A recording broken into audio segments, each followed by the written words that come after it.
let's start off. Corey, you go ahead and start us off here since you're the man that sees this over. Cut. What was the fucking question? Intentional wrecking now 2 out of the first 4 weeks. The show starts now.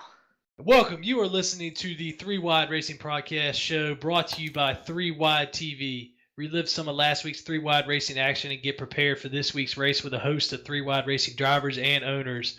I am Michael Whitley. I am here this week to host for our normal host, Kyle Hanshaw, who is off this week. Joined in the booth with me this week, I have Corey Lindsay, owner of our wonderful 3 Wide Racing League, Chris Munger, driver for Pinnacle Racing, and Levi Rowdy Zielinski, driver-owner for whatever team you own or drive for. I don't even know what team name you have. Rebel Racing. Rebel Racing. There we go. So got some good topics to talk about this week. We're going to start off with our normal weekly rundown on how the week went for each of us. Me in the truck series, not as bad of a Bristol week as I was expecting. The racing was actually better this week than it was at Myrtle Beach. Seems like we got a lot more green flag runs in there. It's just that daggone one-lane Bristol makes it hard to pass. And you can't really move anybody because you're just moving them into the wall. You're checking everybody up. It was a pain in the butt, but came away with a solid 6th place finish. Picked up some more bonus points. So good day for points. Corey, how'd your week go? Oh, just lovely.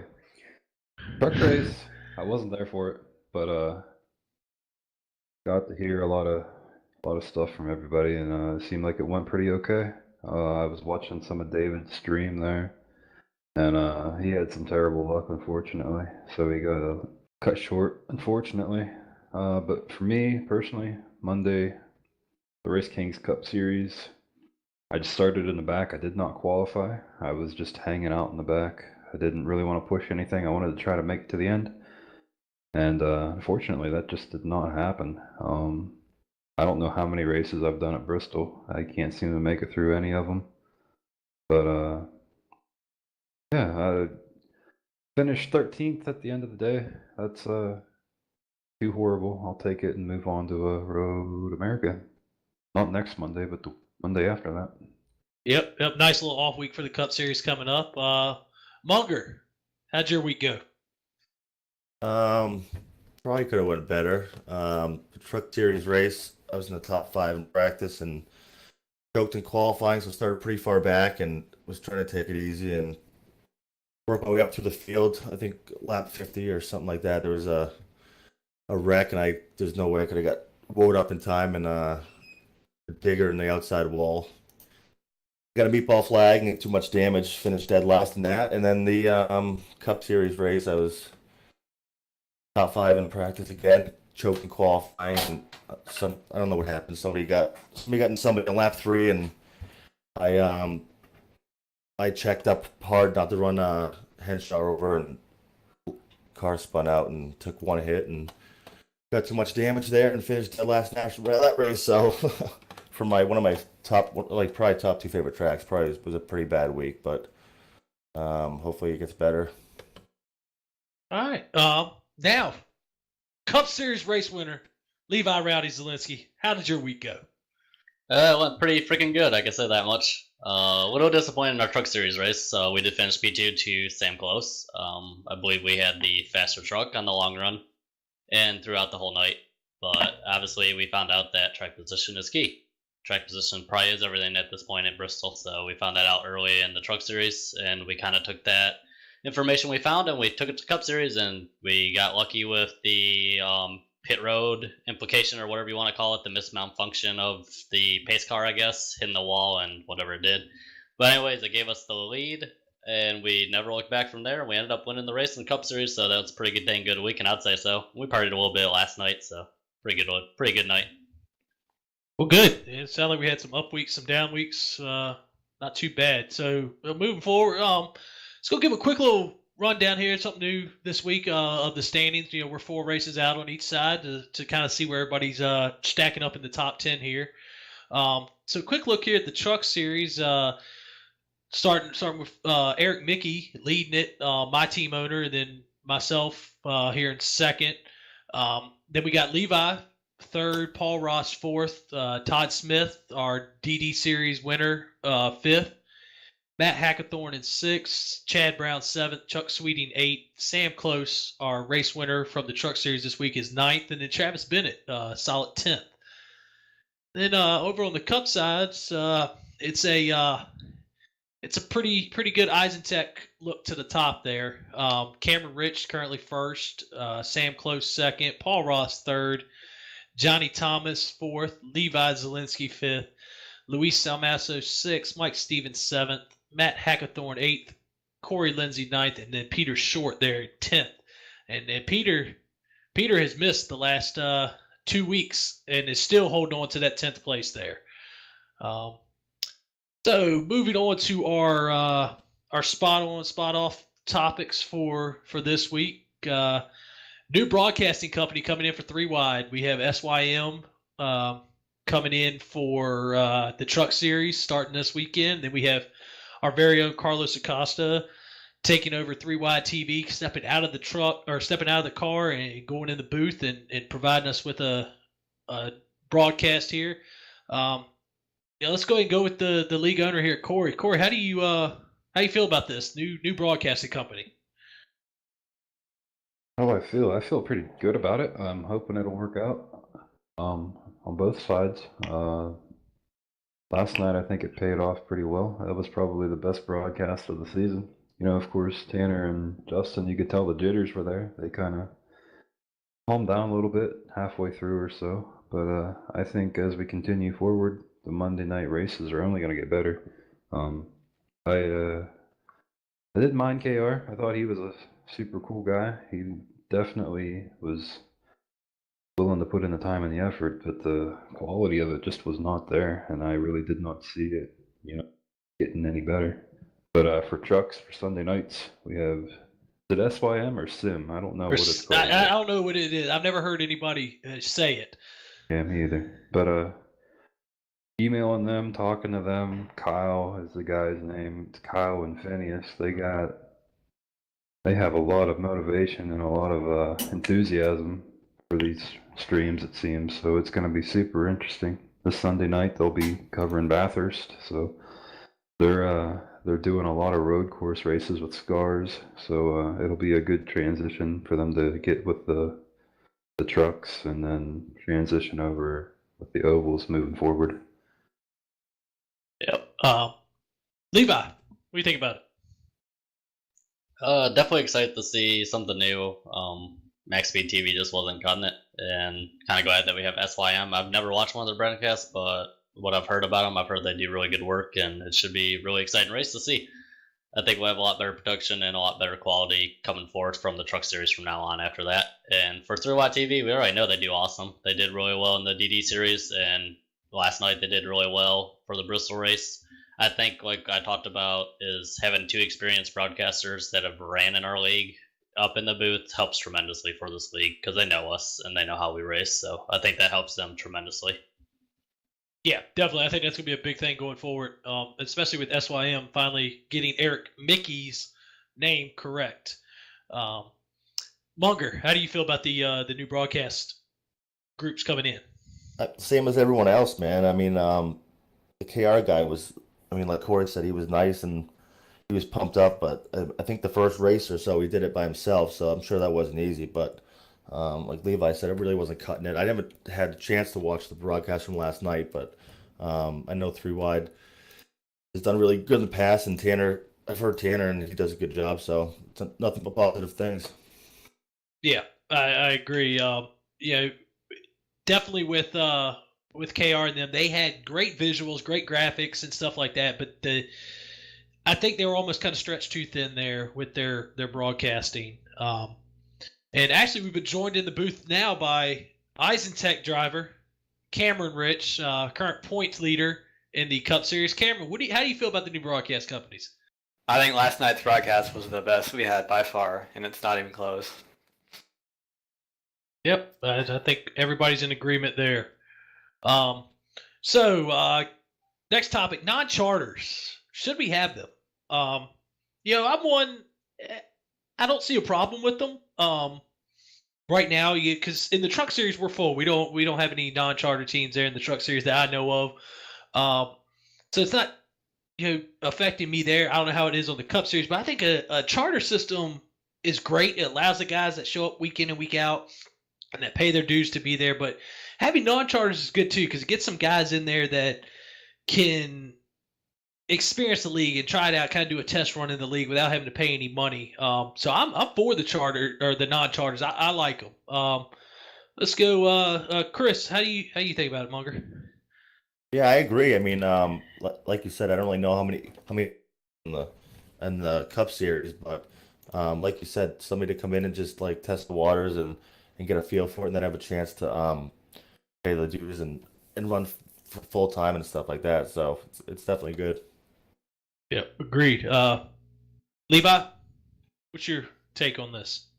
I'm kind of on a sticky road right now. I do agree that I think we do need it, but I think we need to change the rules on the non-charter drivers at this point. I think going forward, I'd like to see the Truck Series only be maybe newcomers to the league can be a non-charter driver for the Truck Series if we do allow it to open up.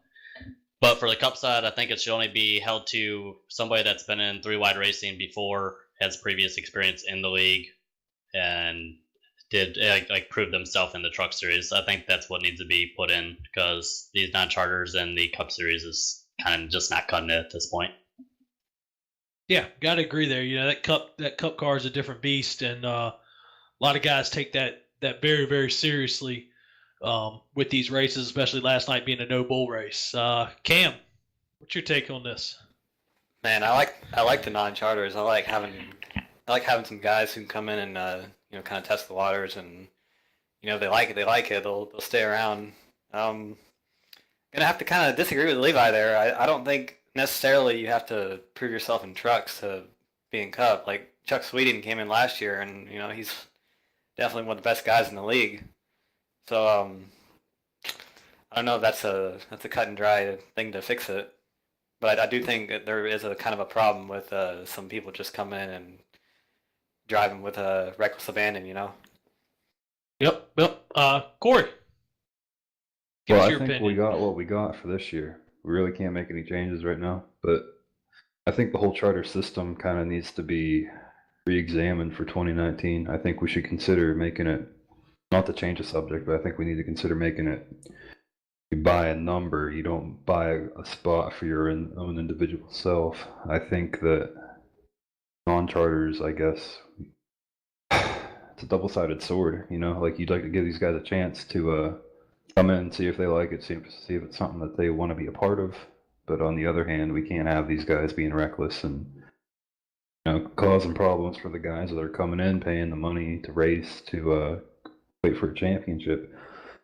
Myself, I think we got to keep it going. We got to be a little bit more strict on who gets in, and then if they do cause problems, we need to look into it, examine it, and see what we got to do to fix it. Whether that's talking to the guy or just telling them, hey, it's not a good fit. Give them a chance maybe down in Cup, or tell them to try again in DD next year. A lot of different look at it, but some of these guys, they just got to be accountable for their own actions and not be doing stupid shit, especially early on in their quote unquote three-wide career. You know what I mean? Oh yeah, definitely. And it's almost kind of like, but all y'all have said, it's a double-edged sword on what to do. I do like that idea you brought up about the buying a number. That's great. It gives guys some leeway there. They can put a couple drivers in a number, and they're not having to pay for everybody else. So moving on. Our last spot on top here, we have the 2 spin and done rule. Is it good? Is it bad? And also the potential of a incident limit cap. I'm all for the 2 and done. If you cause 2 cautions that are legitimately 100% on you, or You spin twice and they bring out a caution. It's all you. I have no problem with parking the driver. I have been there before in a previous league I ran. We had a 3 caution rule. I spun 3 times at Richmond within 100 laps, and they parked me, and I couldn't argue. It was 100% my fault. Incident limit, yeah, I think that's kind of a double-edged sword as well. It'd be great, but then you can have people in there messing up and just bumping people to get 4Xs and stuff like that. So it's one of those things we can see both sides of the argument here. Munger, give me your take on this. I agree with the 2 spin rule. I mean, if you spin twice and you don't really have control over your car, and maybe you should try again next week. But the incident limit, I mean, I've been in a league where it worked, but it's different for every league. I mean, the incident cap. I mean, the incidents for last week's race were pretty high, and there were guys out there that looked like they were driving modifieds and stuff. So I think the incident thing is a good idea, but I guess it depends on the league. Yep, agreed. Cam. I am wholly against an incident limit, and I am wholly for a 2 and done, because we had a race last season in B car. Richard Hines had about 26 at the end of the race, but didn't cause a single thing. He just kept getting run into from the back, and we had like 18 cautions or something in that race. But the 2 and done, yeah. If you're out there spinning 2 times in a short race, or even going out there and punting people, it probably just isn't your day, and you probably just need to sit out the rest of the race. Yeah, definitely. Corey, this is right up your alley with stuff you work on in the off season. How do you view this? 2 and done. That is perfect situation if you have an off-track official. But I know looking at last night, I can't tell who's doing what when I'm racing. I can't tell whether or not James Duke is out there swatting flies or racing. It's just difficult, But incident limit. Talking about last night again, I had 18 incidents, and I didn't myself cause any of those. It was either other people or netcode. And I know this is something that keeps being brought up. Incident limits, you deduct points for how many. Say you have 12 incidents and they're deducting points after that. It sounds really good on paper, but I don't think it's a good thing to go with, actually going through with it. I don't think it'll work out well. I don't think it would really benefit anything. It would just cause more problems and more bad morale. I had to agree. On a road course league, the incident stuff would work. Kind of like what Eric does with his scars leagues and stuff. That the incidents and deducting points, that works because you're on a road course. But on an oval, I got to agree with you there on that one, 100%. Levi, what you got for me? Yeah. The two spin roll and done, I totally agree with it. I think like last night we couldn't really control it because there's just no way to call it on the track at the point. But going forward, if we have the off-track official, it needs to start being implemented. And I think we had a couple races ago. Justin Cope sat, I think Duke, for having 2 spins. So I mean, it's happened, but I think we just need to be better at it. I don't agree with the incident count at all either. Going back to Rockingham, I think I had 10 incidents myself, and I never caused a single wreck. So I just don't see the point in the incident count because it's just bias, in my opinion. Somebody can run you over and keep on running you over, and you keep on getting incidents, and it's not even your fault. Kind of like what Cameron said with Richard Hines' incident. I think the other thing we could start maybe implementing or maybe look into for next year's rulebook was maybe doing an EOL for whoever causes the wreck at this point. I mean, to stop these wrecks from happening, if you cause a wreck, you go into the back of the pack. That's it. That's what I'm seeing at this point to kind of cause some of this stuff to stop having these over-aggressive drivers. Agreed, definitely there. So moving on here. Let's see. Sam Close and Levi Zielinski winning at Bristol. Levi, I'm gonna let you talk on this. On your side of there on winning and actually you talked this whole thing because you battled with Sam all night. How was it? How was the racing? Was it clean? Give us a little feel on it. Yeah, driving up front, both races, I don't think really fell below the top 5 in either.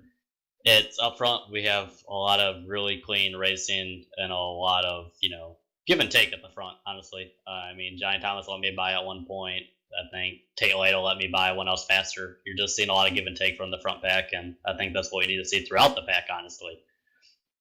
But going forward, me and Sam had a hell of a battle in the truck series. I mean, we were racing side by side, and we didn't touch each other. I mean, that's just what good racing is all about. Is that it reminds me of when me and Sam raced about in 2015, or I think it was 2016 or 17 when I came back and we did Milwaukee, and we did the same thing as we just ran door to door, next to each other, and it's just what you can do at this type of track. I mean, short tracks are, everyone says is a caution fest, but it can be done and it can be really clean racing. And that's what you've seen tonight, or seen, Sunday night and Monday night was just, up front, you've seen a lot of really clean racing and a lot of battles for the win. And you kind of did find out that you can't pass on the bottom side unless you're going to dive it in there, and hopefully it sticks. It's all high side at this point, and that's how we ended up winning the Cup Series, run that high side, and we kind of got away from the bottom in the Cup Series because we knew we just couldn't do much down there.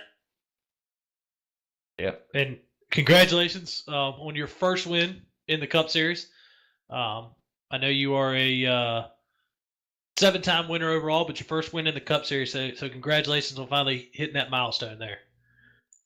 Yeah, it feels good. Definitely feels good to be back in victory lane, and I think we got something this year for the championship. So this should be a fun year. That's good. And then Sam, of course, he picks up win number 27 in the league and pulls away from Cameron there. You got some wins to catch up to him there.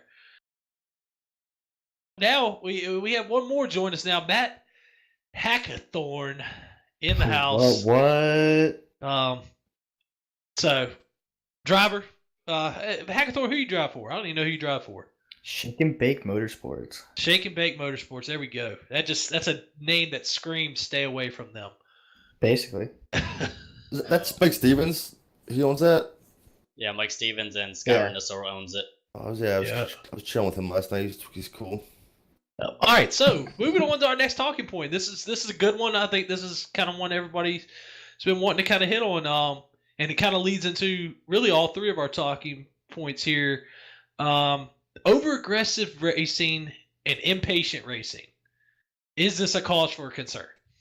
I personally, from my view, think yes. We are 4 races into a season, into a very, very long season, and we have people making bonehead moves.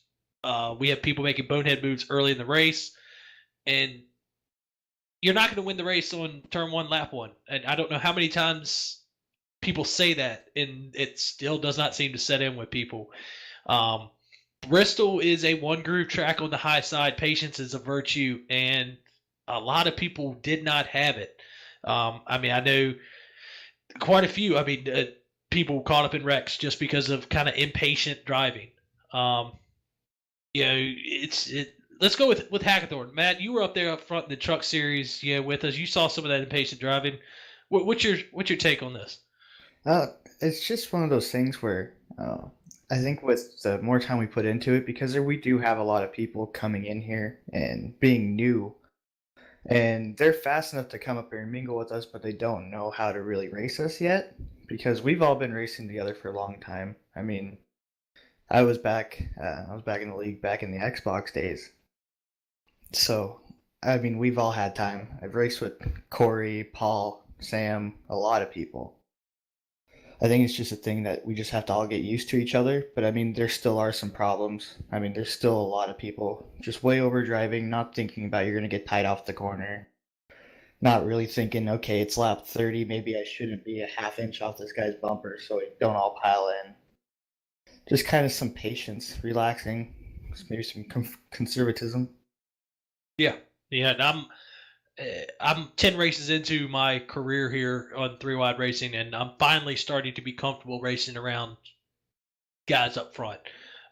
Those first few races, especially that back in that DD series, I was afraid because I didn't want to piss nobody off. I don't want to come in and pissing anybody's Cheerios, my first couple races in the league. But now that I've raced and I've seen how everybody races, I'm starting to be a little comfortable there. Corey, from a not from an owner standpoint, but from a driver standpoint, how do you view this topic? As a driver, it's just idiots being idiots. One of these days, maybe they'll figure it out. But until, I guess, either the SOB that runs this stuff steps in and does something. Yeah, that lazy SOB. Damn. Yeah, I know. But really, it's just I can't control anybody's actions. They got to do it themselves. And being accountable for what you're doing on the track, that's something that you need to do. And right now, there are guys that are. I am going to have to, as the admin, to look back at all these races and figure out, is there going to be somebody that we need to, have a talk with? Is there somebody that we need to maybe start cutting ties with? It's just a lot of variables into it, and we gotta figure something out, because there's people that are paying the race. There's people that have a lot of really high expectations in this league, myself included, and what we're having right now as a product just is not cutting it. And this is the point in the season where we have to make the decision on what needs to be done to get this shit going right. And it's not an easy road going forward. Bathurst, Road America, we have 5 flags. So we have Eldora coming up very, very quickly, and those are tough tracks. I don't know what these guys are expecting, but something is going to be done next couple days. We're gonna look into it. I was looking at it before this podcast started. So moving forward, we're gonna have to figure some stuff out. I don't know what that is right now, but we'll get it right. There's no reason to start ringing your bell or start getting, frustrated or start abandoning ship. But we'll get it straightened out. Don't worry about it. Yep, definitely agreed. Levi, give me your opinion on this one. I know you got a pretty good one. Yeah, this one's probably gonna sting. I'll just say that. If we agree with Corey on this, it's just they gotta calm down at some point, and we gotta do something about it at this point. Looking at it though, people are just driving over their heads. They're driving over what their car ability skill is at this point. I don't see how we can have people with RA 50 to 60 incidents in both series already, and we're only 4 races in. That's literally 10 incidents per race, and that's actually more than that. That's just way too much at the start of this.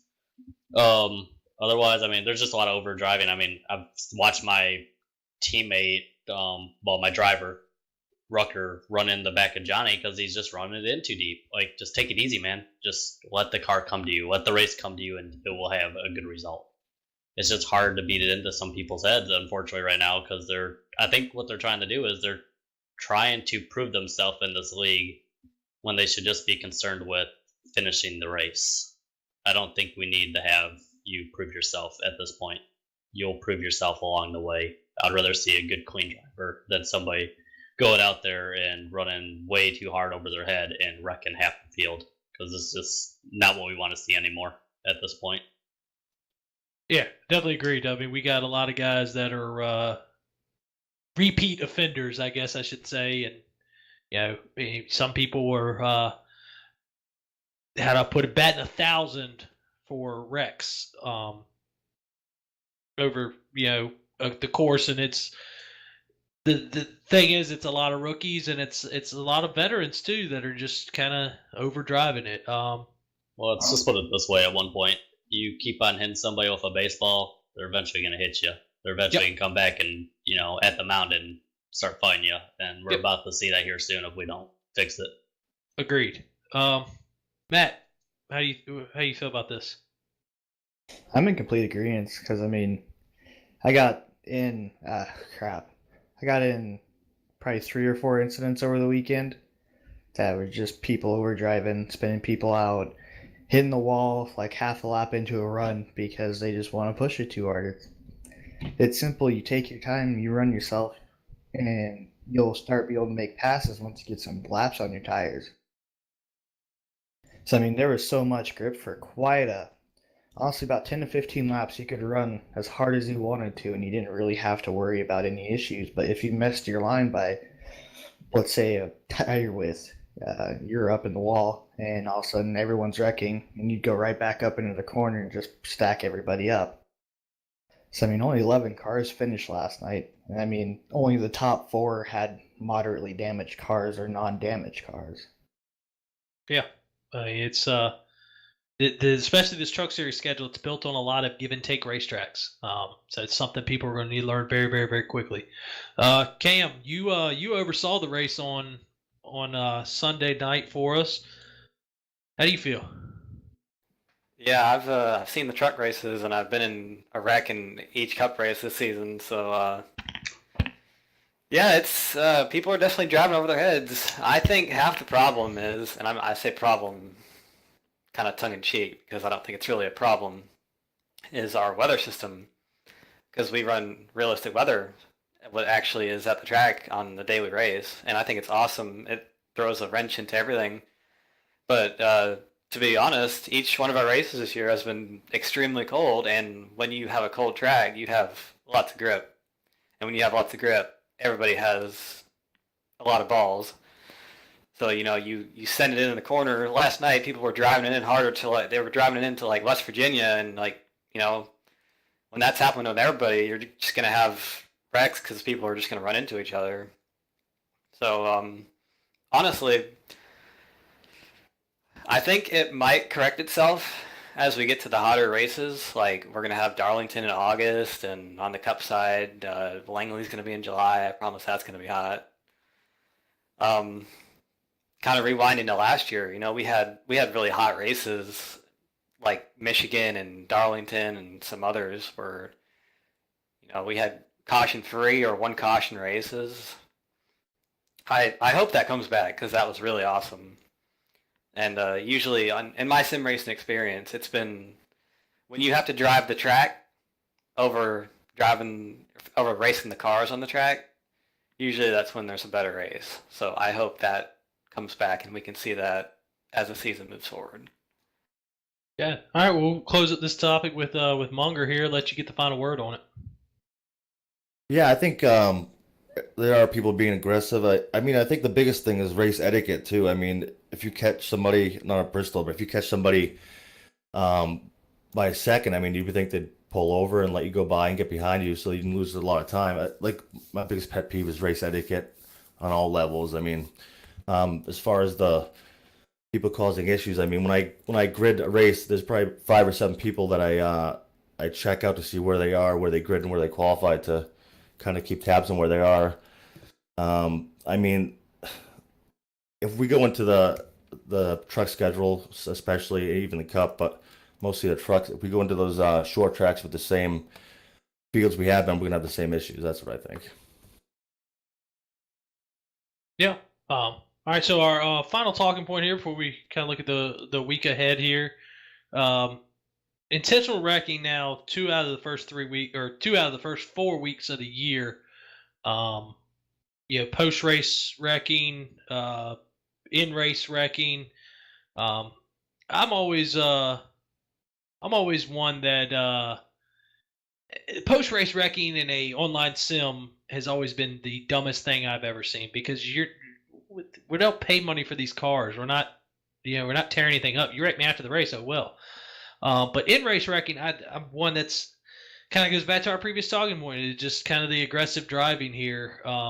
But like we talked about a couple weeks ago, we set a precedence early with the intentional wrecking after the race by Tate getting suspended and you know, this stuff happening in the race and not slowing down for wrecks with Velez getting suspended. So I think, you know, moving forward, we need to keep that precedence there. That, you know, you wreck people after the race, you're done for a week. Yeah, let's start off. Corey, you go ahead and start us off here since you're the man that sees this over. Well, as a guy that has done it before, I can understand it to a point, but you know, you gotta follow the rule book, and you know, again, I'm gonna say it again: be accountable for your actions. I took my penalty last year doing that, and the penalty's been increased from last year to this year. So, you know, these guys, if they're gonna keep doing that, they're gonna get penalized, and that'll be it. I know Tate Tate accepted it. Velez accepted it. I didn't hear any fluff from them. I think there might be another guy this week that might be getting one. I'm not too sure about that, but yeah, I mean, live and learn, and I guess you gotta accept what comes to you.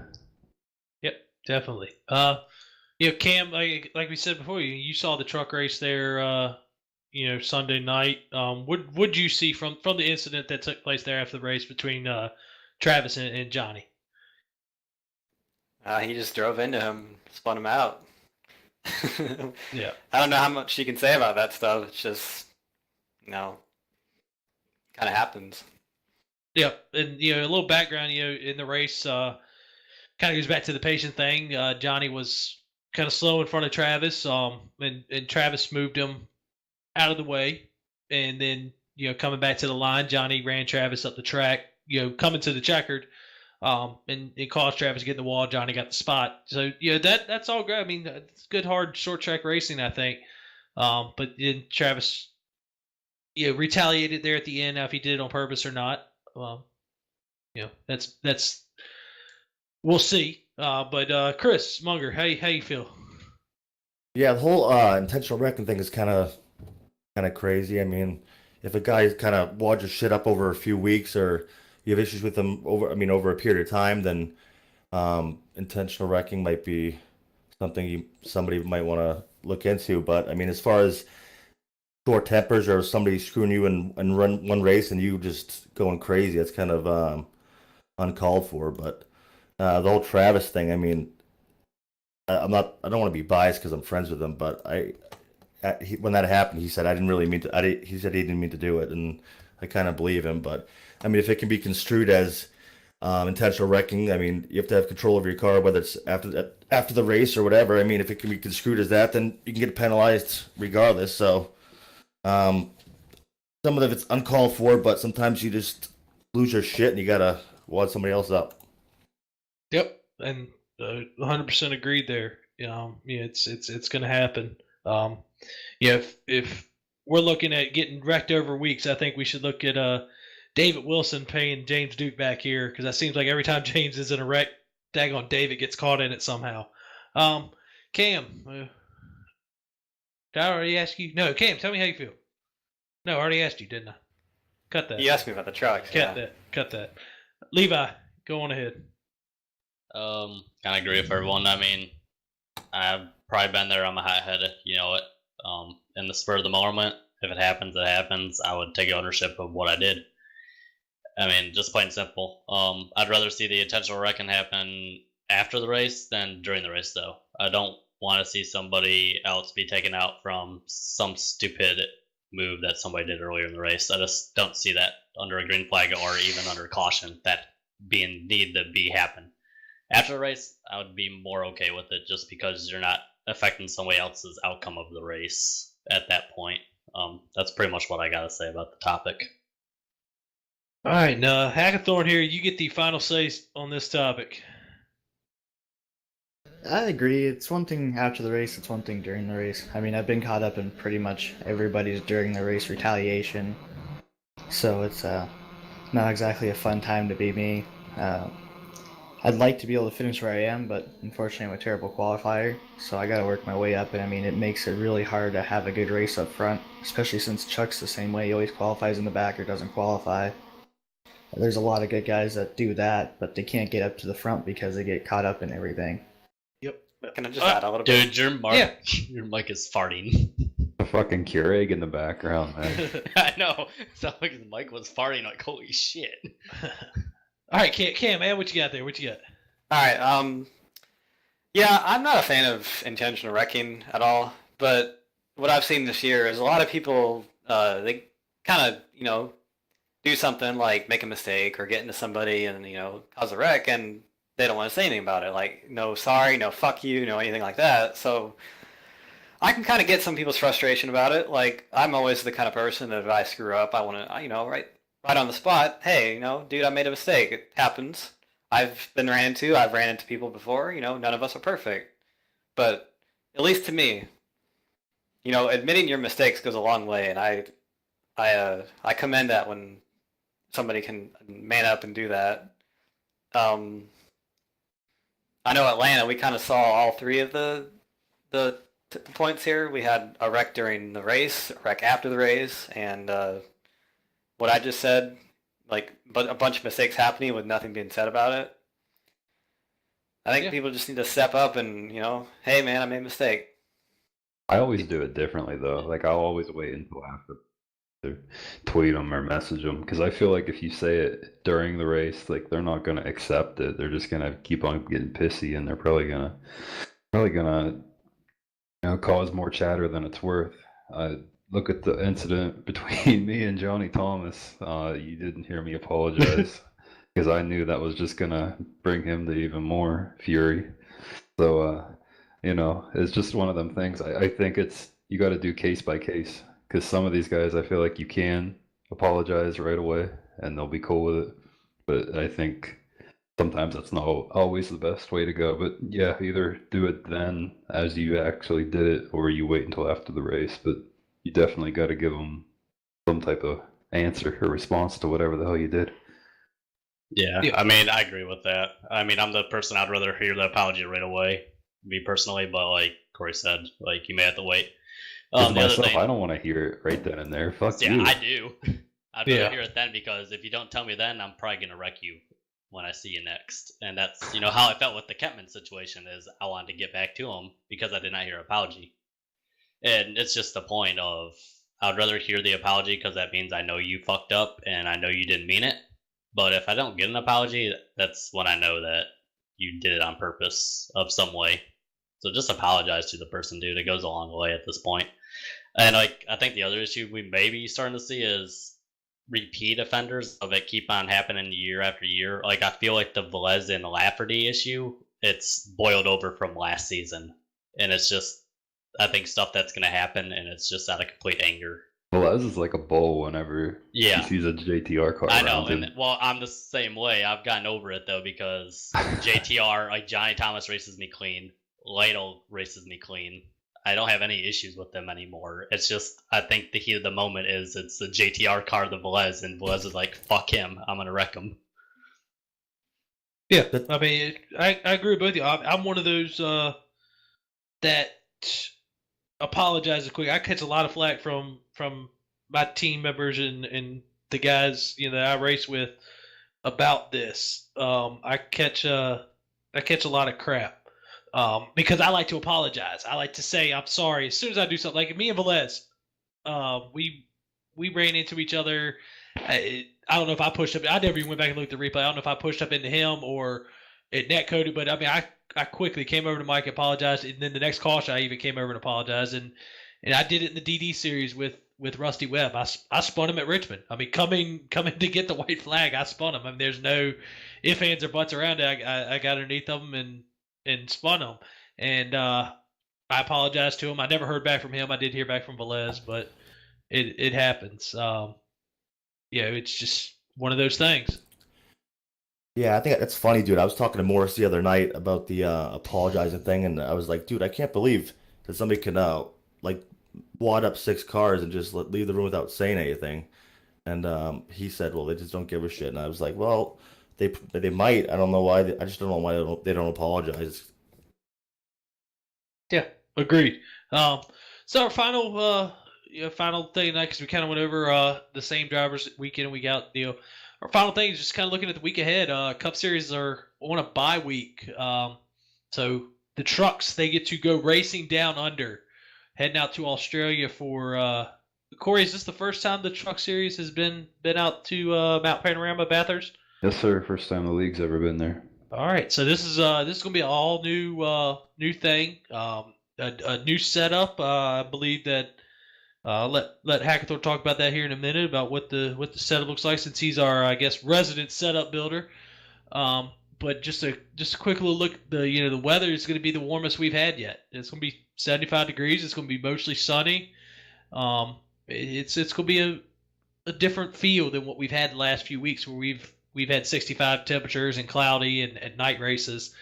So this going to be interesting as we load the trucks up and head on over to Australia. But Hackathorn, tell me a little bit about the setup for this week, kind of what we're looking at. It's actually being worked out right now. Trying to just kind of bounce it between everything.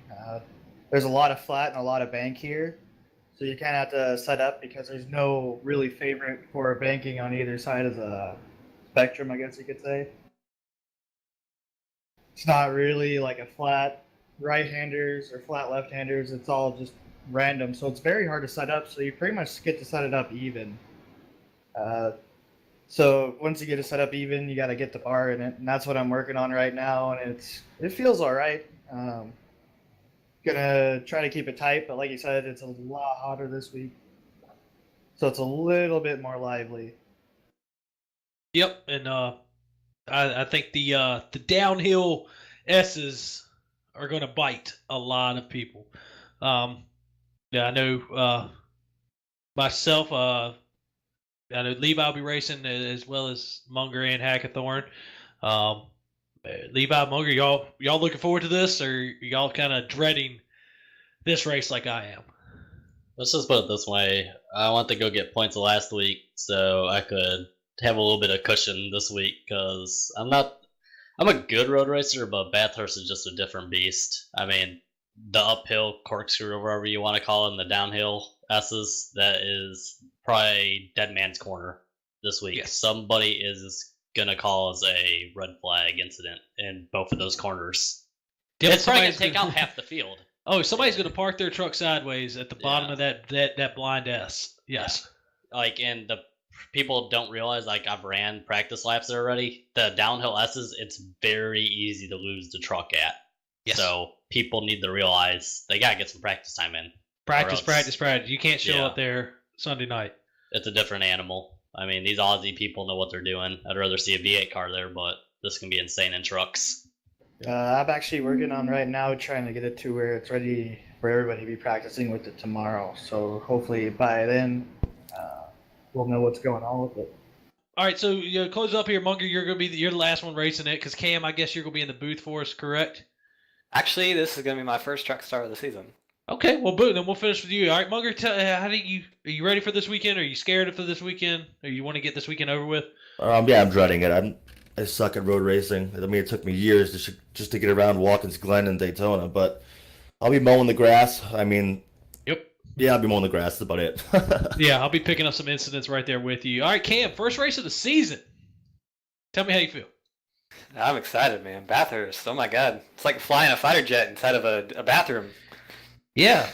When you don't even know how to start the fighter jet. Yeah. Yeah, these big heavy pig trucks are gonna be fun going down the mountain. Yeah, we're gonna have to give some give and take. If it has to start, it's gonna start here. Yes. Or else we're gonna have 30-something wadded up trucks in turn one. But I think it's gonna be cool. We have a lot of good road course racers in this league. We got Mickey, Kurt Crum, Peter's gonna come back. I think it should be fun battle between them. Unfortunately, Kurt actually misread our thing. I believe Kurt is actually going to be in Australia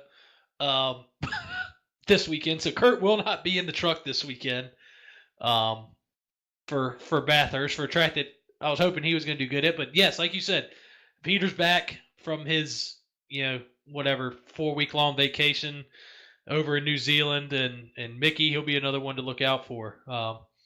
So unless anybody else has anything to talk about, I think we can wrap this thing up for this evening and come to getting together next week for the whole 3 Wide Racing TV podcast and the whole 3 Wide Racing League. Just want to thank Carlos for running the booth tonight, and for Hackathorn and Munger and Corey and Levi to come in here, and Cameron. Really, I'm the only repeat offender in here for coming on this week and helping us out and getting a good show in. So again, thanks to everybody. Thank y'all for listening, and see y'all next week. So, see ya.